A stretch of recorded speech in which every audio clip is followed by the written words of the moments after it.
Kia ora mai e te iwi, kua tai mai tātou ki te kēmu whakamutunga o ngā live stream games I tēnei rā. Kua hoki mai ki te whira matua o Papakura o Takanini here at Bruce Pulman Park. The final game of the live streams, we have the under 18 mixed grade, Manawatu versus Wellington. Quite the game coming up here, I'd say. Yeah, we've had two really, really good games, and different in nature, but really good games of touch where we're just seeing this talent, aren't we, that we have in this country. So it's so easy to call when you have games like that. Big shout out and props to that Hawke's Bay team for finishing that one off, but to North Harbour and just the way they dug in with their defence. I tell you what, if we see them towards the pointy end on Sunday, we'll know why, and it's just off the back of that defence. But as you said, looks like we have a haka here.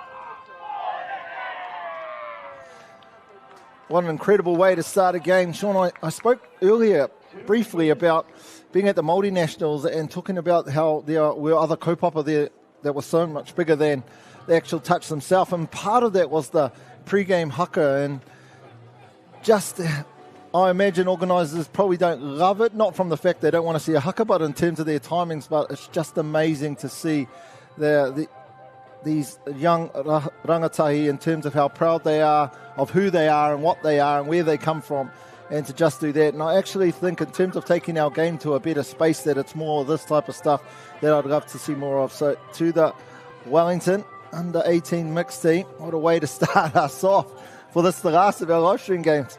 Yeah, as we see on the screen, the Manawatu mixed team, coached by Carson Heppy, a very well-known name, the Heppy name, coming out of the Wairere Manawatu region, very well-esteemed coach there. I'm sure that he'll have a lot of little tricks and things to bring out of the book there, from the Wairere book potentially, but I think the kids are very, very lucky to be coached by such a well-mannered player.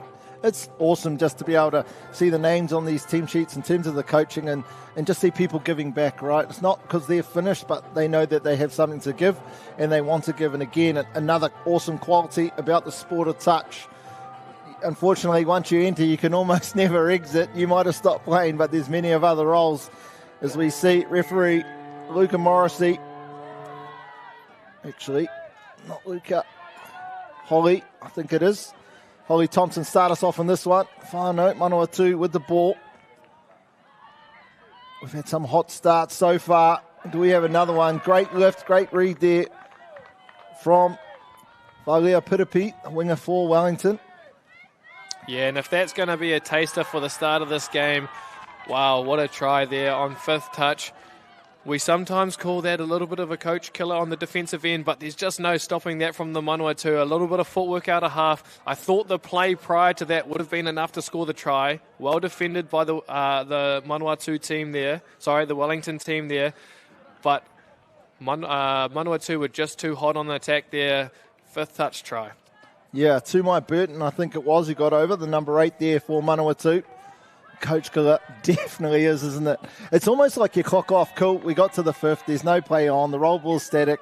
Let's just make this touch and get ready for the box. But you've got to make sure job 1 gets done before you get on to job 2. Penalty now here for Wellington. So they'll get a full set inside the attacking half.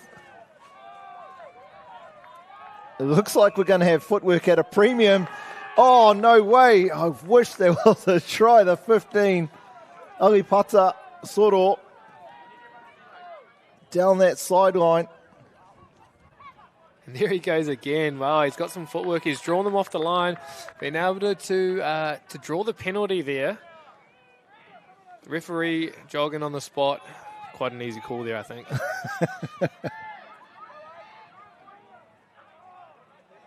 I just want to take our kōrero back to what we spoke about with the pre-game haka. I was fortunate enough to play for Ngāti Porou men's team at the Māori Nationals just gone, and we went up against Ngāti Hine. First game of the tournament, a little bit of rain, it was quite overcast, and there was a lot of feeling. Both teams, my first time being a part of the Māori Nationals, we did a haka, Ngāti Hine did a haka back to us, and I tell you what, that was probably one of my proudest sporting moments to date. The ihi, the wehi, the wana that you feel in that moment, it's pretty indescribable. Yeah, no doubt. I mean, I was in the commentary box and I was feeling it too. It's amazing. Good defence, Manawatu. I tell you what, you know you can step, number 15, sort of, from Wellington, when you step the cameraman. I'm pretty sure he lost the camera in that bit of action because he thought we were going one way and he went the other. But here he is. He's on the defence now. One thing that's clearly evident early on with this Manawatu side is what we call the 1% skills. The way they run with the ball in two hands. As we see here, he's throwing dummies. He's gone straight through. It's almost like a walk in the park. But if you backtrack 2 touches, their subbing play up the sideline there. They had the ball in 2 hands. They were using their footwork. The accuracy was there. And it just, as a domino effect into what we saw, I think it was our number 10 there from Manawatu, Nikora, I think it was. I'll get his number when he finishes there. But he strolled on through into the end goal. Yes, it was. And a great try there from Manawatu. So right. Couldn't agree anymore. And that's why they call them the fundamental skills, aren't they? Because they are simply fundamental to be able to get across for these types of touchdowns. We've seen him set up the first touchdown, number 15 here, Trey Lush, with his footwork. And this time it's just his gas. Trey Lush, look, he's running faster off the field to sub than most can on it.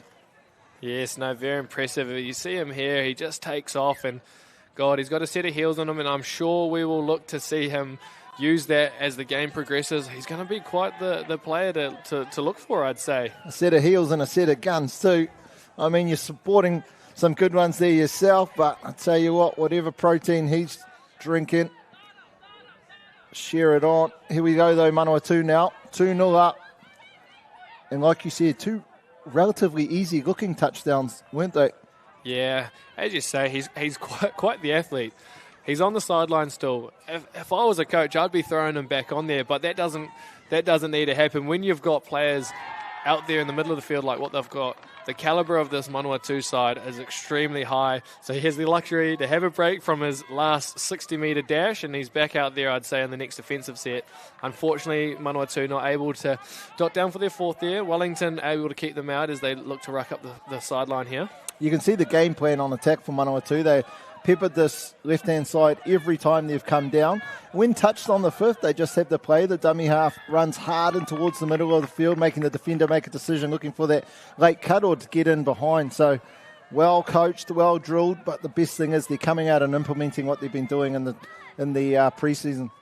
Yes, and Manawatu is historically a very, very tough side to go up against no matter what grade you're in, and it's just awesome to see how strong they are, specifically in this mixed grade. I know in the boys division, the girls division, they have some very strong feeder schools down in the Manawatu region. To be specific, the Manukura school with Portini Paiwai down there, a very well coached division down there, and it's just so incredible to see them all sticking to it, going and playing for their province and bringing out the skills they do have.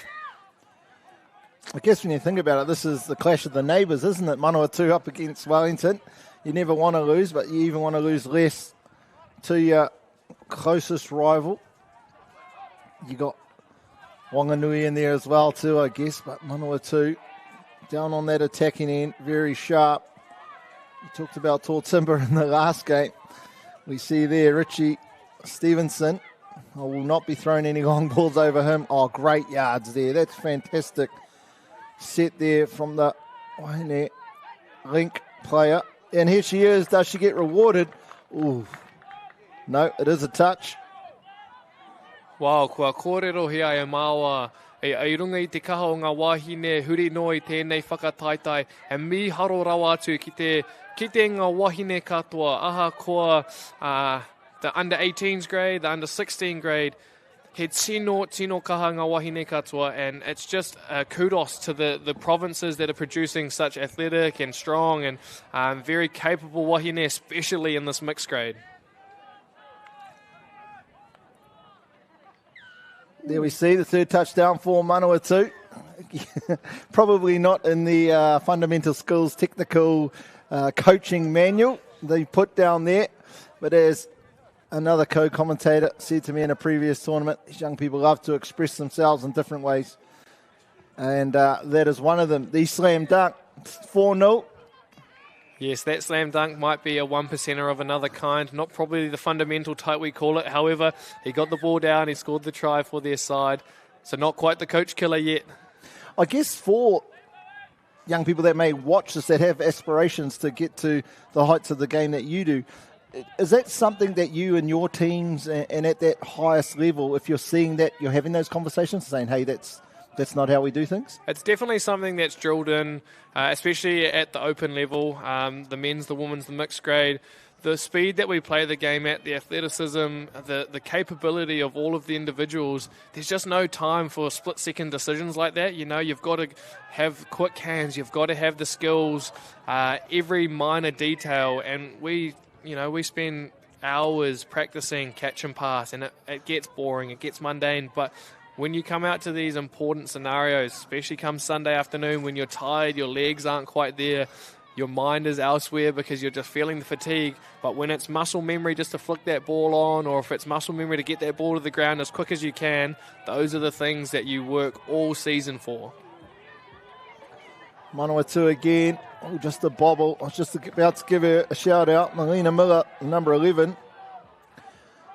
I think we'll see it all throughout the game, but when Manawatu are going through that orange zone and the boys are off, she takes real strong carries. Well, not a carry, she's not doing a hit up, but really strong yards back towards the middle of the field, just keeping that momentum. The ball in front of her sub is coming on. They're coming on that forward momentum rather than having to get back in behind the attacking line. Yeah, it's a true asset for any mixed team to have the wahine shoulder a lot of the work rate like that, especially when you're sort of taken off to the sideline. Sometimes you don't have your head up, and when the wahine put their hand up and they're going forward with momentum like that, it truly does help on the other end of the field. What's your thoughts on that call? 6 again or ball to ground? Wow, what a controversial one that's come to be for the last few years. I know a lot of refs like to call it going for the touch. Interesting when people like to play in the passing lane going for the touch, but hey, I mean, it's up to the referee's discretion at the end of the day. There's definitely been a few marginal ones recently, but at the end of the day, if the player's going for the touch, what else can we say? There seems like there's a little bit of a story there. Is there something happened at a recent tournament in Kaiawa where there's been an incident like that, was there? I did watch. Unfortunately, I wasn't down there playing. Our men's team didn't have the opportunity to go down this year. But yes, I did see a few calls go the way of the defender there, which was interesting. But yeah, that's the game, eh? Well, I mean, you're a player. When you are in those situations where a ball has hit your hand or arm, what percentage of the time were you going for the ball, do you think, and what percentage of the time weren't you? I do play in the link myself, and I know for a lot of the opportunities, it's pretty clear-cut. I'm either going for the intercept or I'm not. I like to think that if my hands are directed to the player, that I don't think I'm going for the ball, but if they're straight up in the air, then I am. However, it can differ from position to position and player to player. As we see Manawatu, again, it looks like he's just effortlessly strolling through into the end goal. Ooh, unlucky there not to gain possession. What is the ruling there with the put down? Sorry, I didn't see that. I was just taking it off there to see who that was, actually, the number 10. What happened? Unfortunately there, they threw a low pass. He wasn't able to quite catch the ball and put it down.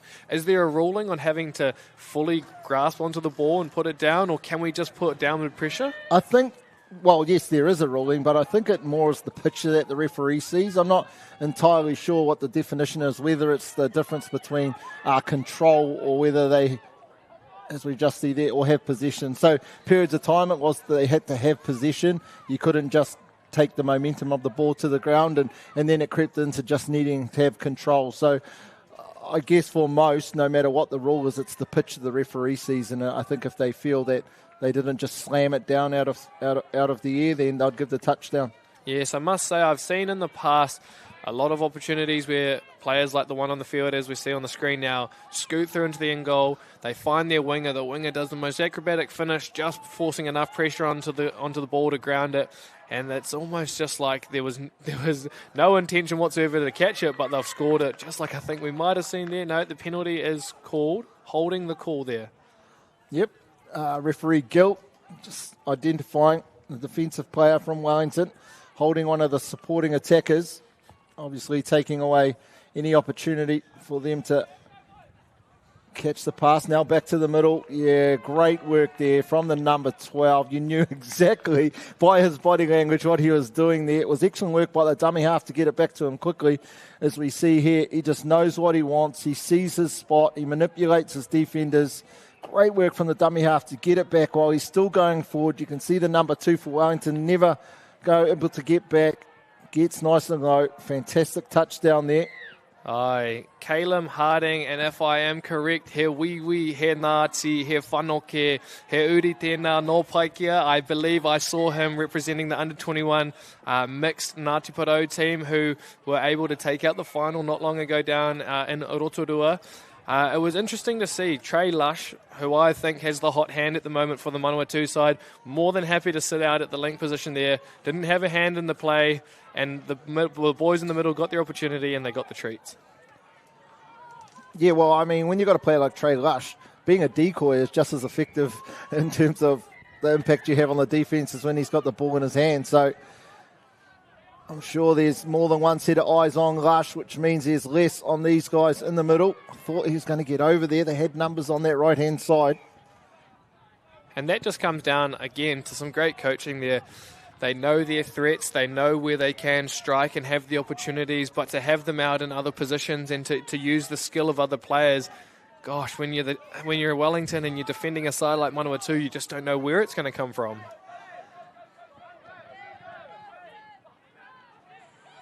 Manawatu got numbers on this right-hand side. Happy just to take the touch or maybe to set things up. And there she is. Gas, I thought she got across, but she didn't. We've seen her there, Melina Miller, number 11. I said her name a number of times. There he is again, Lush on the ball. He's in dummy half. Non-selfish play. There he is again, number 12, Harding. This time with the big slam dunk. I hope his shoulder's okay. But Kei Te Pai, it was just a great setup there. As we see, Lush holds the ball up well. Harding coming on the sweep. I thought Lush might have dummied and went himself, but no, very unselfish play. Harding had the upper hand coming round, front foot ball, and slides in somewhat. People might wonder what's the problem. I think we almost seen it there. Just the difference between having the ball a couple inches off the ground as you put it over versus lifting it all the way up to then coming down. Nearly gave the opportunity for that winger to reach out and make the touch. Didn't, and I'm sure that's what Caleb Harding's saying. Manawatu just showing a few of their plays here, nothing too much. As we see Wellington go wide, they go big, just trying to get a dot in before the final hooter goes for the first half. A great touch there from the link and the wing of Manawatu. As we hear the final hooter in the background, the referee's going to play once more, no more. So, kua mutu te hawhi tuatahi mo tēnei kēmu whakamutunga a hoki mai a konei.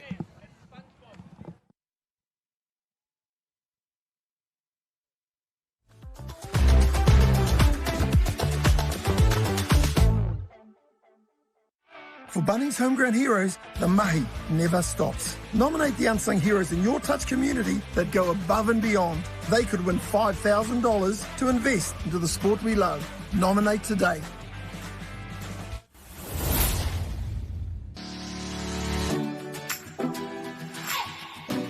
Kia ora touch whānau, welcome to Quick Hit, your short, sharp and touch-relevant warm-up, with the aim of warming up and moving those important body parts before kicking into activity. The Quick Hit warm-up requires minimal space, minimal time, and allows for innovation.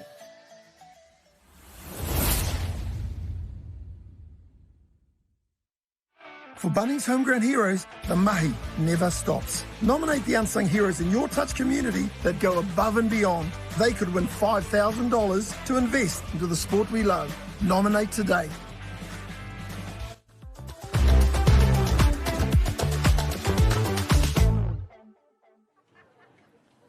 Nau mai, hoki mai, te iwi ki tēnei kēmu, te kēmu whakamutunga o te rā tuatahi o te whakataitai pāwhutu paoro o ngā rangatahi o Aotearoa. We are back with the final half of the last live stream game of day one of the National Youth Championship here At Popokura, Takanini, Bruce Pulman Park, we have a great game here between Manawatu and Wellington in the 18 mixed division. Manawatu just too good with the upper hand here. They have made it look almost just a little bit too easy. Yeah, they have, and there's been 3 key players, hasn't there been? And here's one of them right now. Again, he wasn't moving anywhere and was making the defenders move, such as the superpower it seems to. Here's another one of them, and here's the third of them. Just absolutely incredible players. I do like what you talk about, Lush, in terms of being a very humble team-first player.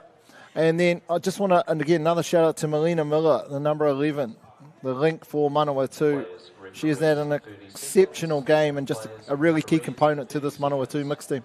Yeah, for sure. And I think Manawatu are really working well off the skill that their main 4 players that we've just spoken about do have, but they only have the opportunity to shine based off all of the groundwork that the other 12, 14 players on their team are doing, as well as the coaching. We can see they are well drilled, they're well coached. They've definitely put in the hard yards to get to where they are. And I just want to go back to that name again, Lush. He has truly been the glue for this team so far. He's orchestrated a very well-oiled machine. I'm very excited as we see him here in the close side link, number 15.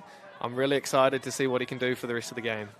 I really want to acknowledge this Wellington team too, in terms of they never dropped off at any stage in that first half, and the sub-box, the energy was great, still supportive, heads held high, and that's really good. I was trying to watch what was and hear what was being said in that box just to see how they would be coming out in the second half, and we're seeing straight away the intent that they have.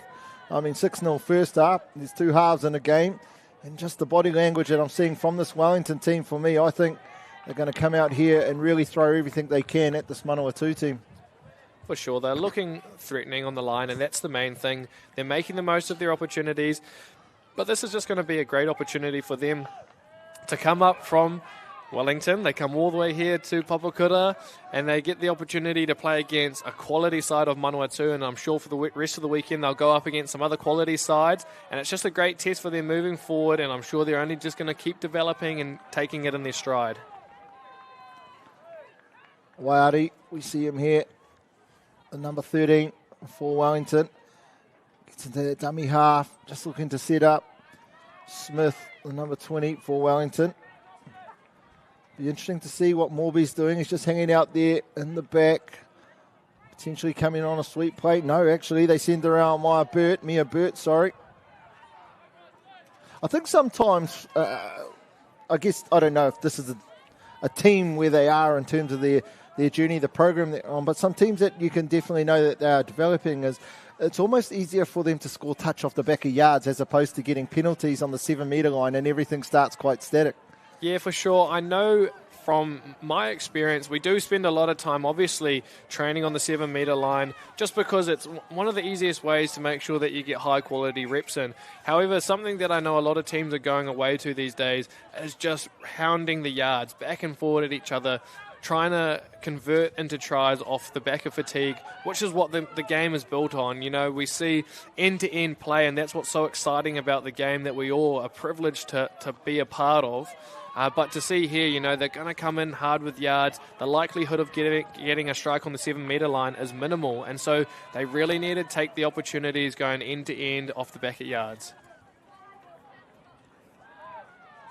Good D, Manawatu, and just to all the whānau back in Manawatu and Wellington and actually all around the motu, if you haven't been able to make it here for this tournament or you're wondering whether you should come up, I would say yes. It is an incredible venue and it's just packed. There are fields whenever you turn 360. Oh, there he is. He's used to setting them up, but this time he scored it. Just unfortunately, Leland just got himself behind that defensive line. How hard is that, Sean? I've seen a number of tries be scored at the feet of defenders when they're about a foot behind it. Yeah, it is quite difficult because it becomes something that you just have to train your body to understand. A lot of the higher, very experienced representatives that I get to play with, they tell me exactly how they go about making a touch and knowing exactly where that try line is. Speaking to some of the best defensive middles in the game, they know exactly how many steps they need to take. And so it is just practice. It is just repetitions and getting the experience on the field. I'm not sure if you talked to the same middles that told me how many steps they had to take back, but it was quite often one or two short than what they needed to.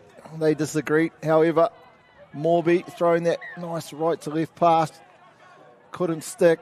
But back to, just when you look at just the top of the screen, looking out to what's happening out the back, we've got teams warming up out on the non-used fields. And like I say, I think there's 17 fields that we might be using in this tournament. One initiative that I really liked when I turned up is how instead of there just being tent city per se, which tended to almost take away all of the non-playing teams and put them in one spot, whereas now there's way more gazebos and tents around other fields, which means that there's a lot more spectators to watch all these games and just add that excitement to it. So if you're wondering what to do on Saturdays, we hear a nice little back pass.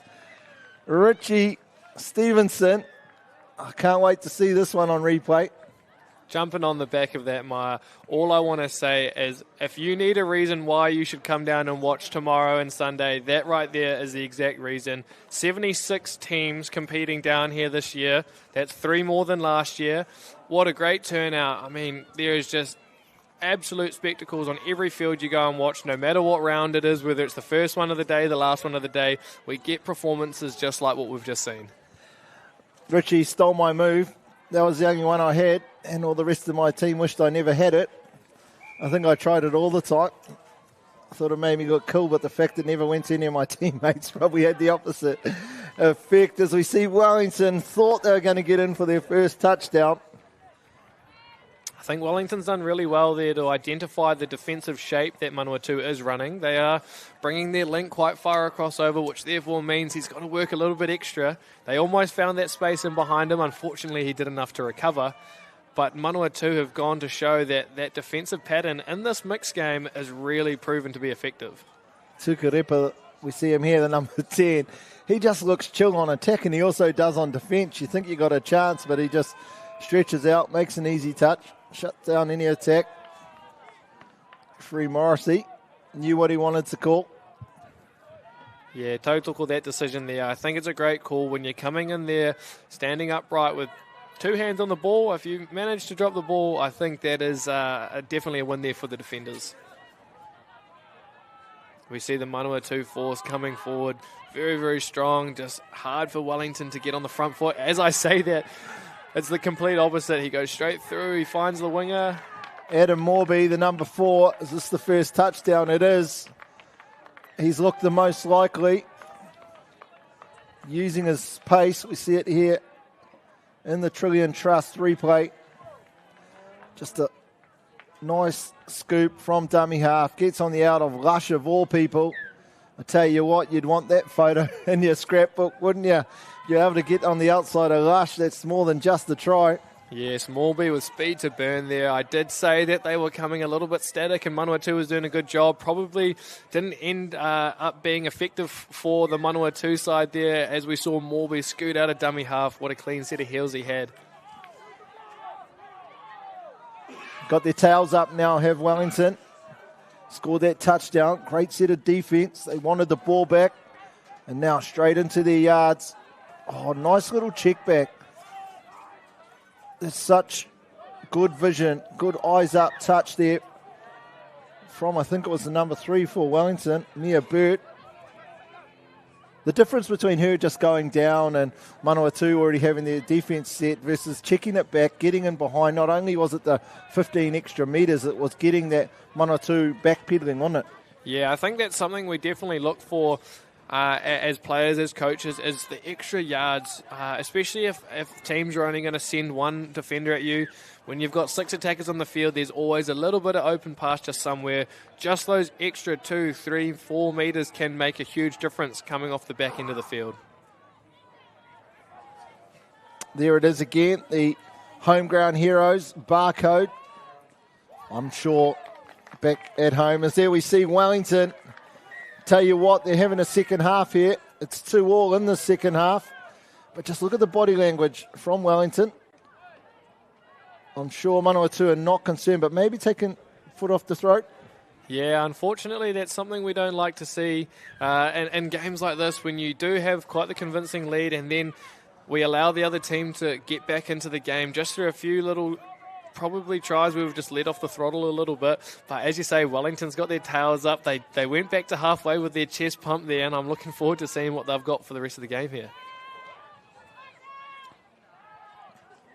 Oh, I thought again, just finding themselves in behind that defensive line, but great effort there from Wellington to snuff that one out. Yeah, a great low game there from Conrad Millen, the number 9 from Manawatu. He has quite a lethal left-hand dive there, which is quite rare. We don't see that very often, but when they do and they use it really, really well, gosh, it can be very effective.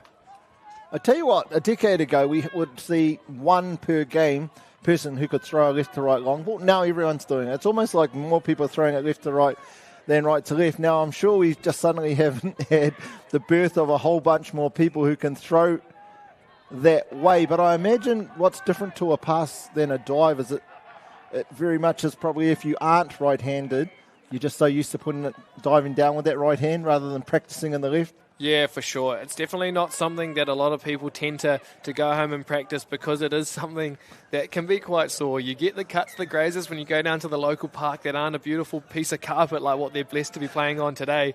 As we see the number 10 from Manawatu, we've spoken about him before, and he goes in for another try and then another slam dunk. And you watch it, he just chills on his way over. And again, he's not casual. He is just so knows what he's going to do. And he oozes skills. Gets it here. Gets on the outside. And great touchdown there. 9-2. Manawatu. 4.5 to go. But Wellington straight back into it. Oh, do they get 6 again? No, they don't. I like that call. Body went into the ball of the defender. Yeah, on the back end of that try just scored before, we saw it was the number 9, Conrad Millen. We spoke about him being a lethal threat on that left-hand dive. As we see a cheeky play down the sideline. Morby, though, we seen him get on the outside of Lush, and this time he was not going to let Callum Harding get on the outside of him.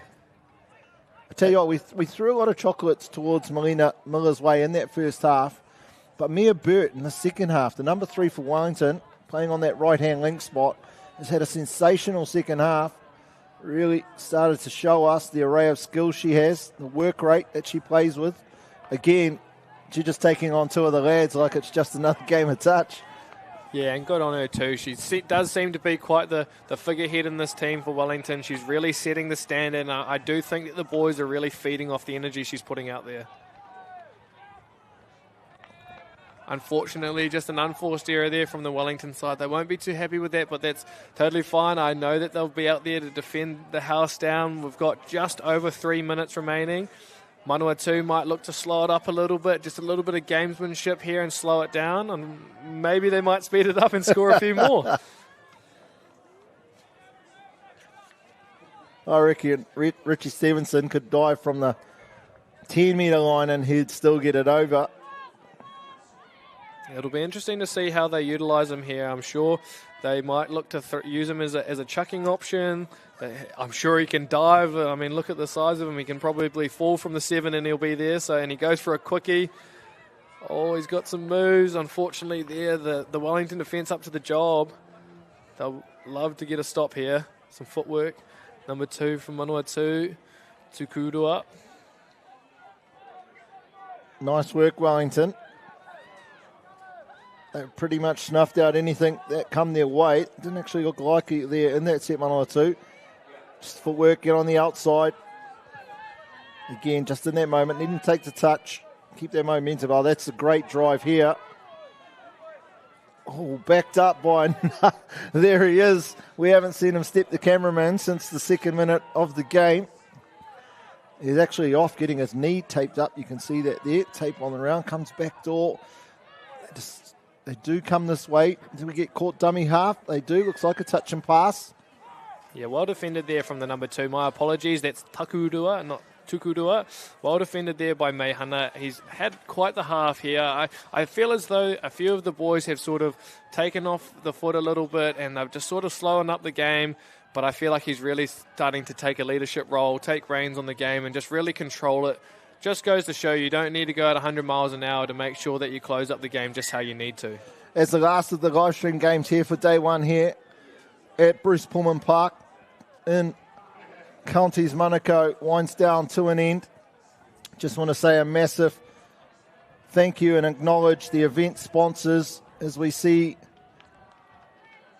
him go down again for another touchdown. But to Bunnings Warehouse, Trillion Trust, SAS, Essex, Silverfern and Whakata Māori. Without you, we could not display the incredible talent of our rangatahi here in Aotearoa. So thank you for what you do to allow us to do that here at Touch New Zealand. 10-2 in the last minute. It's been a fantastic day, incredible touch. The talent that we have across the motu, Sean, is just unbelievable. And I'm sure for someone like you, it keeps you on your toes because you know that there's someone right behind you ready to take your place. Well, yes, it's hard to stay fixated on the game that we have in front of us. When I look out into the games behind us, we have some real quality games going on. You did right there, Mai. I know that I've got a lot of competition hot on my heels, and that's what keeps me accountable every day, and that's the reason why I'll probably have to go do some training after this, after seeing all of the amazing talent we have out there. As we hear the final hooter, Manawatu looking to probably try and get one more cheeky play here. They're happy to play with it. Ball goes to ground. Nō reira, ko iti wā mātou mahi I tēnei rā. Ki ngā kai whakahaere me ngā kai whakataitai. Kia haumaru tā koutou hokinga ki ko koutou whare. Tēnā koutou ngā kai mātakitaki I tā koutou tūhono mai. Ka kite I a koutou a pōpō. Noho oro mai.